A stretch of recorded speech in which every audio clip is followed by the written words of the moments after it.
Hello, dear ones. Today's vlog is going to be I'm going to tell you a little bit about myself, my past, some miracles in my life, and that way these things can be passed down to my kids, grandkids, great-grandkids, great-great-great-grandkids, and so on.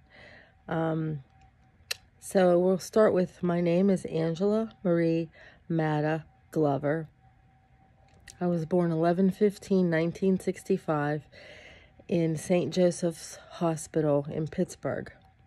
And my mother had trouble having kids. She had 2 or 3 miscarriages before me. So when I was born, she said she named me Angela because I was her angel. And so I lived in North Huntington for all the way up till I was in 8th grade. We lived there with my dad's mom, and her name was Gloria Fiala Matta. She came from Czechoslovakia. She was a missionary. And she came on the boat, and she met my pap over here. His name was John Matta. He was also a missionary. And apparently he was a very shrewd businessman. He was very good at it. And he bought himself a little grocery store while he was over here. And my dad worked there. And my Pap was actually able to buy his house in cash. I just found that out. He was very good at saving money and very good at business. So in 8th grade, I moved up here to Star Junction because my mother's mom was sick and passed away, and her dad needed someone to stay with him. So we came up here and lived with him up in the house that I grew up in up there on Newtown Road. And I wanted to tell you about the first miracle I remember. I was probably 8 or 9, and I was at church camp. And I was always a kid that was scared about everything. And they were having an obstacle course, and all the kids were like excited and loved it. And of course me, I was scared and nervous because I didn't want to do it, because you had to do it in front of all the other kids, and you had to run, jump over these obstacles and climb up little walls, and I just didn't want to do it. And I remember praying, because I got saved at church camp when I was about 8, and I remember praying, "Dear Jesus, get me out of this. I don't want to do it. I don't want to do it." And I prayed and prayed. Well, when it came to be my camp group's turn, it was starting to look like it was going to storm. So the camp counselor said, "All right, only those of you who really, really, really want to do this, the rest of you can go do arts and crafts."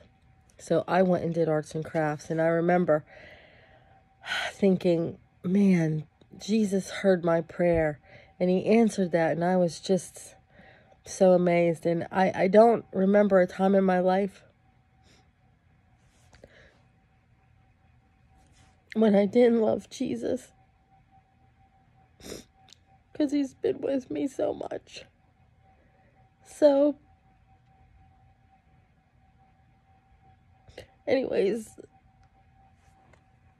the other thing I was going to tell you was, the other miracle was, I always used to covet this house I'm in now. My best friend at the time, Darlene, lived here, and we lived down a couple houses down in a half duplex. And I always coveted this house because I loved the big living room, and I just liked it. And I always felt like the Lord was going to let this house be mine one day, but I could not figure out how, because Grace Baptist Church owned this house. It was the house that was supposed to be for whatever pastor came here. And this would be their house. And I would even, when my kids were real little, I'd even come and pull in the driveway and pretend like it was my house. But to make a long story short, Pastor Dix was a pastor that came in early 2000s, and he owned a house. So Tim and Peep knew that we needed a house, and they asked us if we'd like to rent to own the house we're in now. And that was another miracle, because that I didn't even see a way possible. And so now the house is ours. It's paid off, and it's our house, and I still love this house. And whenever I start complaining about not having enough room, I remember what the Lord did and how he blessed me with this house. It might not be a mansion, but I love this house. So, yeah, I'm getting a little weepy, so I'm going to end this. I'll catch you on the flip side, dear ones.